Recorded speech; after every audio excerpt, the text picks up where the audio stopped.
et messieurs, bonsoir et bienvenue à cette nouvelle édition de notre débat en direct sur Nile TV International. Dans cette édition, on va parler de deux sujets. Tout d'abord, l'entretien qu'il y a eu entre le président Abdel Fattah el-Sisi et son homologue somalien Hassan Sheikh Mahmoud aujourd'hui à El Alamein. Puis, on va parler du sommet des BRICS tenu depuis hier au Brésil. On va tout d'abord voir ensemble un compte-rendu sur la réunion entre le président el-Sisi et son homologue somalien. Le président Abdel Fattah el-Sisi a reçu aujourd'hui à la ville d'El Alamein le président de la République fédérale de Somalie, Dr Hassan Sheikh Mahmoud. Des discussions approfondies sont tenues entre les délégations des deux pays afin de se concerter sur les moyens de renforcer les relations bilatérales et les développements régionaux et continentaux. Et voici un compte rendu.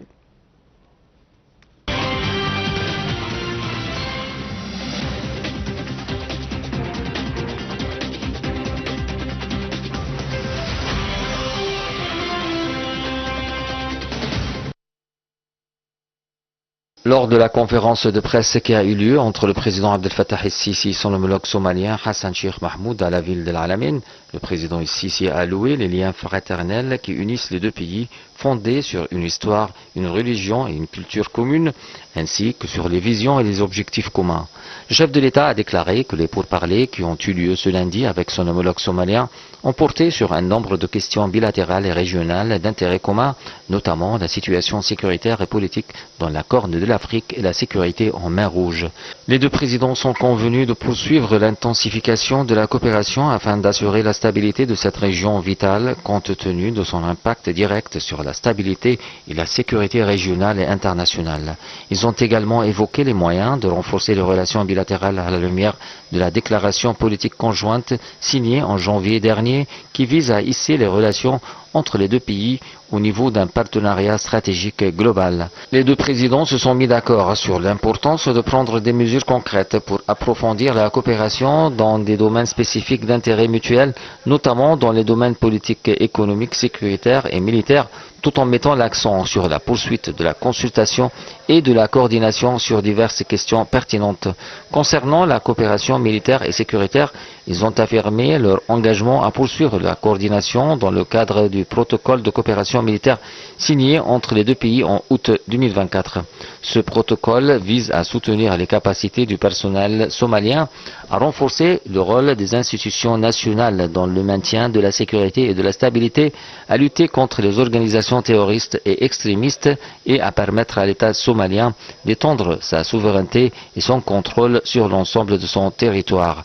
Ils ont également discuté de la participation militaire et policière de l'Égypte à la nouvelle mission de l'Union africaine pour le soutien et la stabilisation en Somalie, la MISOM, qui vise à soutenir les efforts nationaux visant à instaurer la sécurité.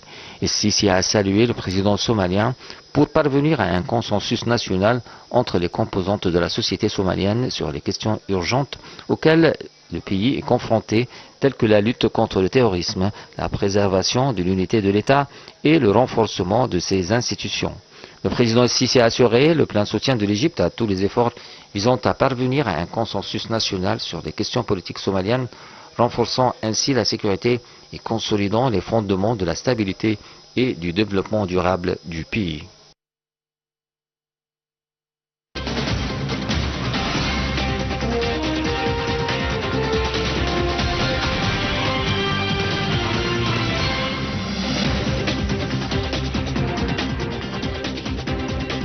Mesdames et messieurs, les relations entre l'Égypte et la Somalie sont un mélange unique de racines historiques profondes et d'une coopération stratégique en constante évolution.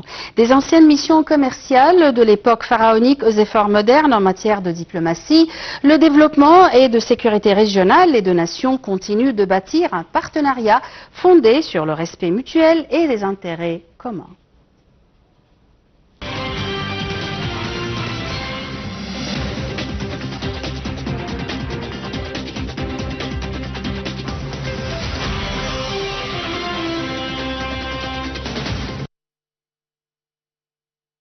La Somalie est l'un des pays les plus importants de la Corne de l'Afrique. Elle joue un rôle stratégique dans le contrôle du détroit de Bab el-Mandeb, porte sud de la mer Rouge et du canal de Suez, ce qui accroît son importance économique et géopolitique pour l'Égypte. L'Égypte a soutenu la Somalie après son indépendance dans divers domaines, notamment dans le secteur de l'éducation. Des écoles et enseignants égyptiens étaient présents à Mogadiscio et les missions de l'Azhar ont largement contribué à la diffusion du savoir et des valeurs authentiques de l'islam. Les liens fraternels entre l'Égypte et la Somalie se sont renforcés lorsque le peuple égyptien, sous la direction du président Gamal Abdel Nasser, s'est tenu aux côtés des Somaliens dans leur lutte contre le colonialisme et l'ignorance. Le président Nasser a apporté un soutien sans faille aux forces nationales somaliennes afin de préserver l'identité arabo-islamique du peuple somalien et l'unité de ses territoires. En 1955, lorsque le dirigeant somalien Abdelrached Ali Shermark, qui devient plus tard Premier ministre puis président, tenta de créer une armée pour défendre son pays, il entreprit une tournée en Europe sans obtenir d'aide. Il se rendit alors en Égypte pour rencontrer Nasser. Il décrivit cette visite comme un tournant historique en affirmant que sa rencontre avec le président Nasser était décisive. Selon Abdirachid, Nasser a promis de les fournir des armes et même de partager toutes les ressources de l'Égypte avec les Somaliens. Une relation étroite s'est alors nouée entre les deux armées. L'objectif de l'État égyptien était de voir la Somalie un pays stable et influent dans cette région stratégique de l'Afrique et un centre de rayonnement culturel arabo-islamique. Lors de la révolution menée par Siad Barre, ce dernier déclara « La révolution somalienne est une fille légitime et fidèle de la révolution du 23 juillet et de la pensée révolutionnaire de Gamal Abdel Nasser ». L'Égypte a également soutenu la Somalie contre le colonialisme britannique et italien. Les missions de l'Azhar ont joué un rôle essentiel dans la diffusion du savoir religieux, ce qui explique le profond respect que les érudits somaliens portent à l'institution de l'Azhar. Les missions égyptiennes ont aussi contribué à former les cadres éducatifs et à arabiser l'enseignement. Avant la guerre civile, l'Égypte a fait d'importants efforts pour l'éviter. Après son déclenchement en 1991, l'Égypte a toujours refusé la partition du pays ou la reconnaissance de l'indépendance de la région du Nord, Somaliland. Pendant cette guerre, des milliers de Somaliens se sont réfugiés en Égypte. Ils y ont été accueillis chaleureusement et ont bénéficié d'une éducation gratuite, traités sur un pied d'égalité avec les citoyens égyptiens dans les écoles et les universités. Dès le début de la crise somalienne, l'Égypte a recherché une solution pacifique. Elle a accueilli en 1997 une conférence de réconciliation nationale regroupant les principaux chefs de faction. Elle a également participé à toutes les conférences et réunions internationales liées à la crise, comme celle de Khartoum en 2006 et de Djibouti en 2008, qui ont abouti à l'élection du président Cheikh Sharif Ahmed. L'Égypte est membre actif du groupe international sur l'économie somalienne et participe à toutes ces réunions. Elle a intensifié ces dernières années ses efforts diplomatiques pour mobiliser un soutien international à la reconstruction des institutions somaliennes en raison de l'importance stratégique du pays pour la sécurité nationale égyptienne. L'Égypte a ainsi participé à la conférence de Londres sur la Somalie les 10 et 11 mai 2017 avec une délégation dirigée par le Premier ministre Sherif Ismail en coopération avec l'ONU, le gouvernement somalien et le Royaume-Uni pour discuter de la paix et de la stabilité en Somalie. L'Égypte est également membre du groupe de contact international chargé de la lutte contre la piraterie au large des côtes somaliennes, où elle a présidé le groupe de travail numéro 4, consacré au soutien diplomatique et à la sensibilisation sur le phénomène. Le 20 août 2017, le président somalien Mohamed Abdullahi Mohamed Farmajo a effectué une visite en Égypte. Il s'est entretenu avec le président Abdel Fattah el-Sisi des moyens de renforcer la coopération bilatérale dans les domaines du développement, de l'éducation, de la santé et de la lutte contre le terrorisme, dans le cadre du Fonds égyptien de coopération avec l'Afrique. Ils ont aussi échangé sur des questions régionales et africaines.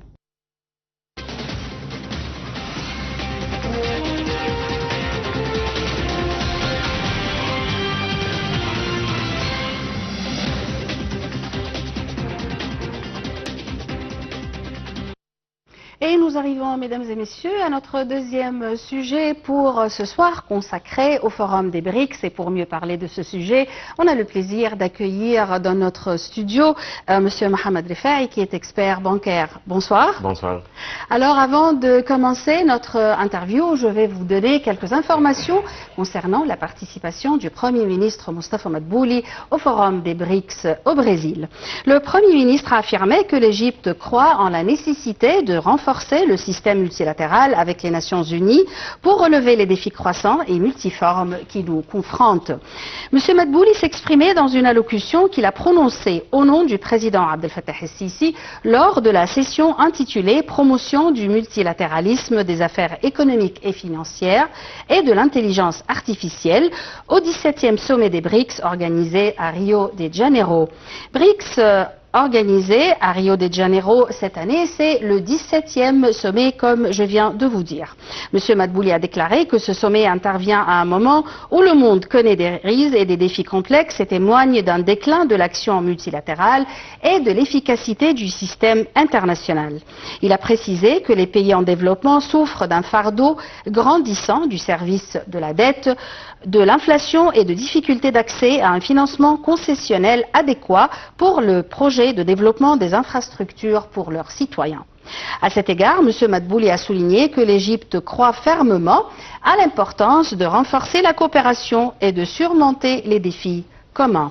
Il a d'autre part indiqué que les pays en développement font face à des défis importants sur la voie du développement durable, précisant que le déficit de financement du développement a déjà dépassé 4 trillions de dollars par an dans ces pays.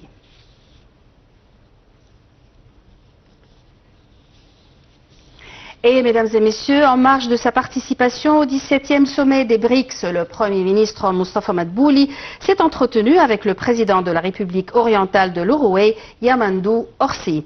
Au cours de l'entretien, M. Madbouli a évoqué les efforts que déploie l'Égypte dans la bande de Gaza et les contacts intensifs effectués par le président Abdel Fattah el-Sisi afin d'aboutir à un accord de cessez-le-feu. De son côté, M. Yamandou Orsi a loué le rôle que joue l'Égypte pour instaurer la paix, la sécurité et la stabilité dans la région et en faveur du cessez-le-feu.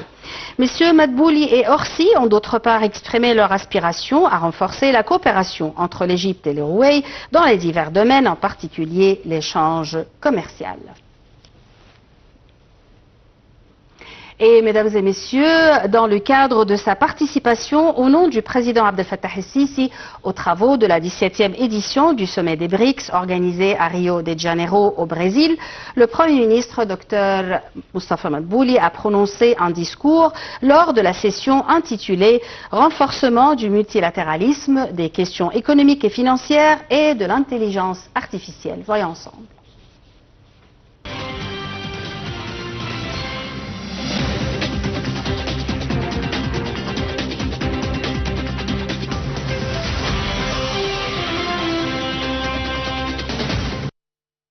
Le Premier ministre Dr Moustapha Madbouli a prononcé un discours lors de la session renforcement du multilatéralisme, des questions économiques et financières et de l'intelligence artificielle dans le cadre de sa participation au nom de son Excellence Monsieur le Président Abdel Fattah el-Sisi, Président de la République, aux travaux de la 17e édition du sommet des BRICS organisé à Rio de Janeiro au Brésil les 6 et 7 juillet.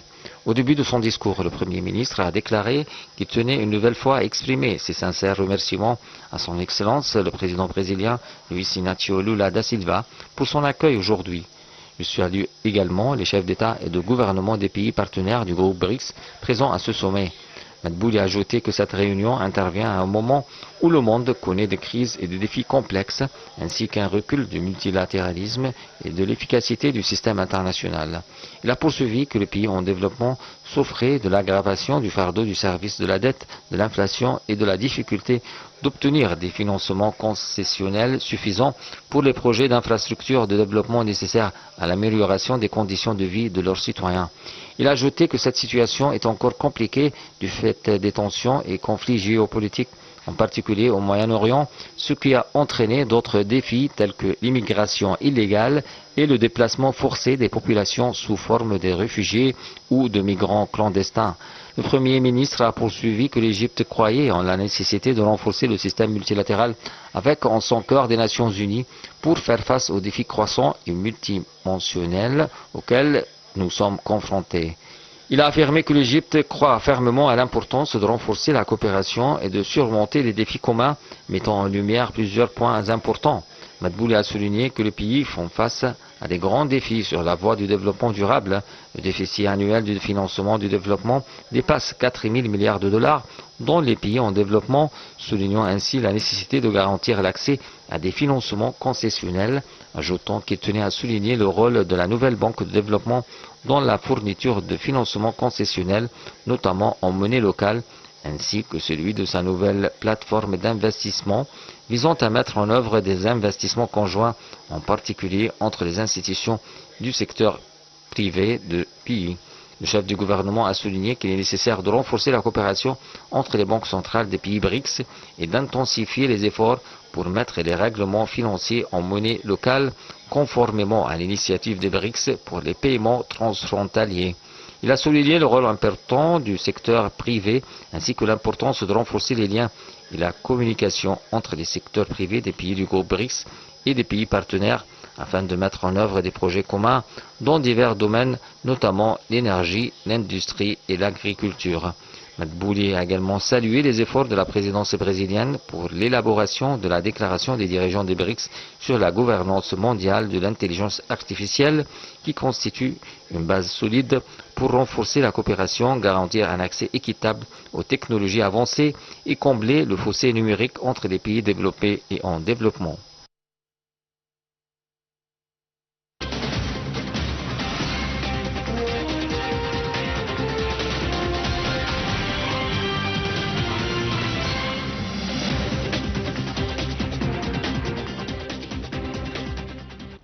De retour à notre invité pour ce soir, M. Mohamed Rifai, qui est expert bancaire.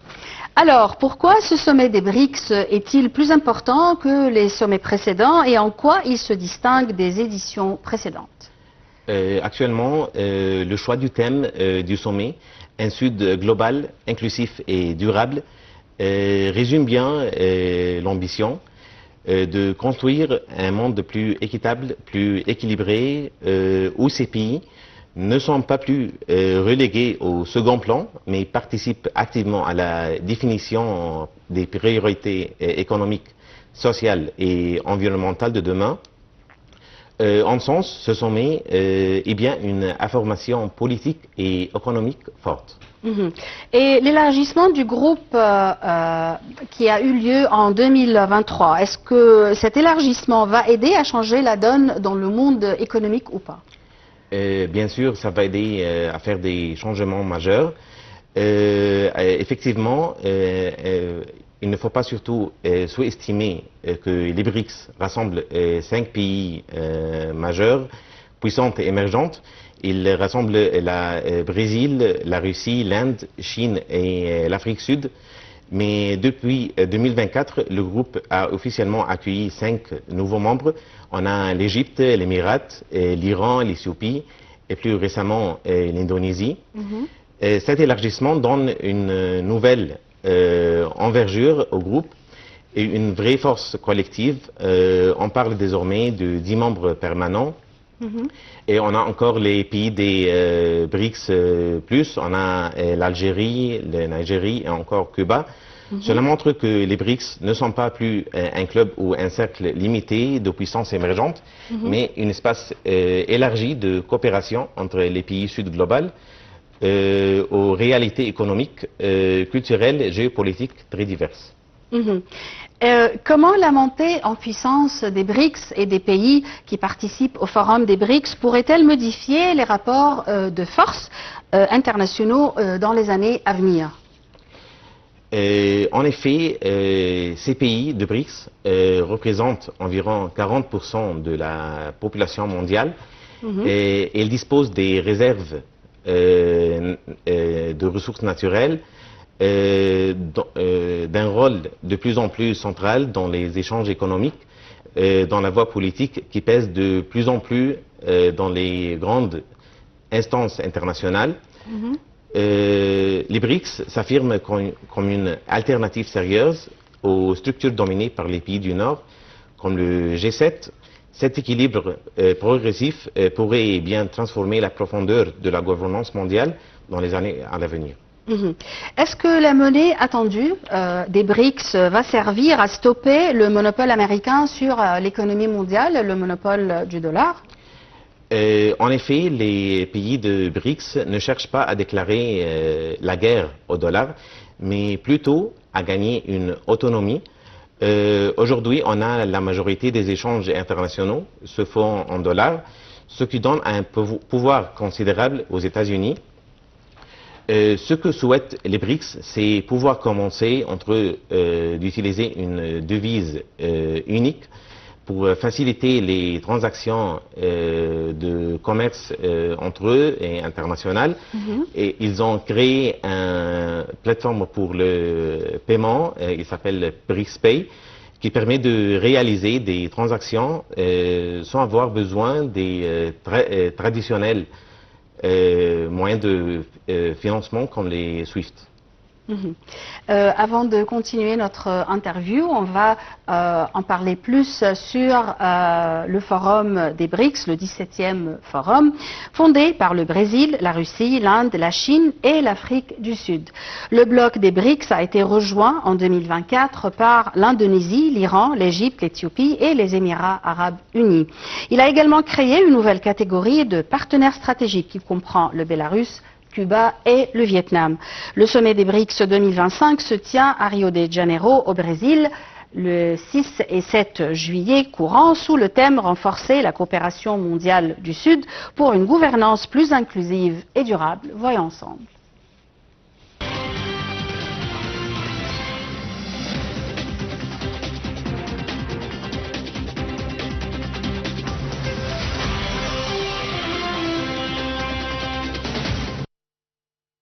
Les points clés du sommet des BRICS 2025 comprennent le financement concessionnel, condition essentielle au développement. Israël doit se confirmer au droit humanitaire international et garantir la protection des civils, l'importance des règlements diplomatiques des conflits, accélérer la coopération à travers des projets conjoints dans des secteurs clés.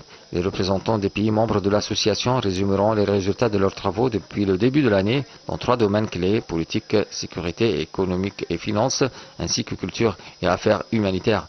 Le président brésilien Luiz Inácio Lula da Silva, le premier ministre indien Narendra Modi, le président sud-africain Cyril Ramaphosa et le président indonésien Prabowo Subianto participent au sommet. La Chine est représentée par le Premier ministre Li Qiang, la Russie par le ministre des Affaires étrangères Sergei Lavrov. Le président Vladimir Poutine participera à la séance plénière par visioconférence. La délégation des Émirats arabes unis est conduite par le prince héritier d'Abu Dhabi Khaled bin Mohammed bin Zayed Al Nahyan, celle de l'Égypte par le Premier ministre Mustafa Madbouli et celle de l'Iran par le ministre des Affaires étrangères Abbas Araghchi. 10 pays partenaires des BRICS participent au sommet: la Biélorussie, la Bolivie, le Vietnam, le Kazakhstan, Cuba, la Malaisie, le Nigeria, la Thaïlande, l'Ouganda et l'Ouzbékistan, ainsi que 9 organisations internationales et régionales. L'Arabie Saoudite, la Turquie, l'Azerbaïdjan, le Kenya, la Colombie, le Mexique, le Chili et l'Uruguay figurent également parmi les pays invités. Le programme du sommet du 6 juillet comprend une cérémonie d'arrivée officielle des chefs d'État et de gouvernement ainsi que des séances plénières par la paix, la sécurité et la réforme de la gouvernance mondiale et le renforcement du multilatéralisme, des affaires économiques et financières et l'intelligence artificielle. Le 7 juillet, une séance plénière aura lieu sur le thème environnement, COP30 et santé mondiale. Les sessions BRICS devraient aborder l'amélioration du système monétaire et financier international et la mise en œuvre de diverses initiatives, notamment la nouvelle plateforme d'investissement la bourse des céréales BRICS. Outre les réunions multilatérales, plusieurs discussions bilatérales sont prévues.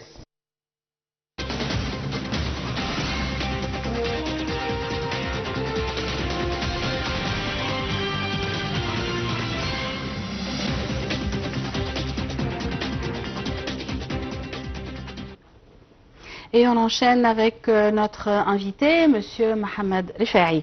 Alors, on ne peut pas parler économie sans parler politique. Bien sûr. Bien sûr. Alors, nous avons aujourd'hui une scène mondiale assez agitée sur plusieurs axes, au Moyen-Orient, en Iran et en Ukraine.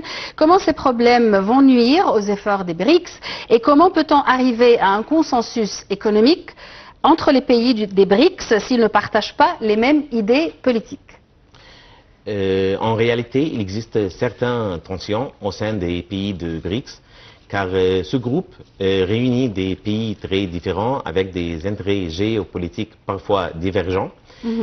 Par exemple, on a les tensions entre l'Inde et la Chine, ont connu de différents frontaliers ces dernières années et leurs visions stratégiques ne sont pas toujours alignées. Mais cependant, malgré ces désaccords, les membres cherchent à mettre en avant ce qui les unit, la volonté de reformer la gouvernance mondiale, de renforcer la coopération sud-sud et de proposer un bloc dominant comme le G7. Oui. Le défi pour les BRICS, c'est donc de réconcilier leurs différences tout en avançant sur les projets communs et pour l'instant, ils semblent déterminés à continuer dans cette voie. L'Égypte fait partie des nouveaux membres du groupe BRICS. Quel est le rôle que pourrait jouer l'Égypte au sein de ce groupe et comment peut-elle contribuer concrètement aux ambitions des BRICS? Bien sûr, l'Égypte joue un rôle très important comme un pont entre les pays arabes, l'Afrique et l'Asie. Ça peut aider à faire des transactions, des commerces entre ces pays sud-sud et à renforcer le rôle économique de l'Égypte avec une forte voix de rassembler ces pays et faciliter les transactions entre eux. D'accord. Il y a un autre dossier important au menu des BRICS cette fois-ci, celui du climat. Quels sont les derniers développements concernant ce dossier?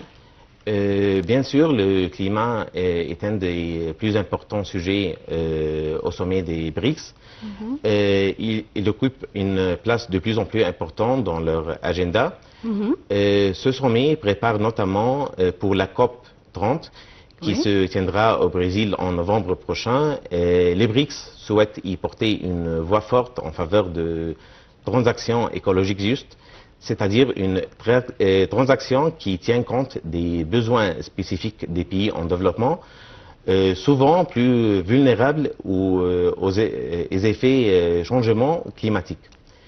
Il travaille également à la mise en place d'un cadre de financement climatique commun pour aider les pays à s'adapter contre les catastrophes naturelles, encore pour lutter contre les maladies négligées comme le dengue, la tuberculose, qui affectent plus les pays du Sud. Dernier volet. Les nouvelles technologies et l'intelligence artificielle occupent bien sûr une place de plus en plus importante dans le monde. Quelle est la position des BRICS vis-à-vis de ce sujet et comment envisage-t-il le rôle face aux grandes puissances technologiques actuelles? Actuellement, les BRICS souhaitent éviter que le développement de l'intelligence artificielle soit entièrement dominé par les grands pays comme les États-Unis et la Chine. Il estime qu'il est essentiel de mettre en place une gouvernance éthique et inclusive et équilibrée qui prenne en compte les besoins et les réalités des pays en développement. Concrètement, cela signifie proposer des règles communes pour encadrer l'usage de l'intelligence artificielle afin qu'elle serve de plus en plus plutôt que les seuls intérêts commerciaux. Les BRICS veulent que ces technologies soient utilisés pour améliorer les secteurs clés comme la santé, l'éducation, l'agriculture, et non uniquement pour générer des profits ou renforcer les monopoles. Au terme de cette édition, je remercie infiniment Monsieur Mohamed Refaï, qui est expert bancaire pour cette interview. Mesdames et messieurs, nous avons parlé de deux sujets. On a parlé tout d'abord de l'entretien qu'il y a eu entre le président Abdel Fattah el-Sisi et son homologue somalien. Puis on a parlé du 17e forum des BRICS tenu actuellement au Brésil. Merci mesdames et messieurs pour votre attention et à la prochaine.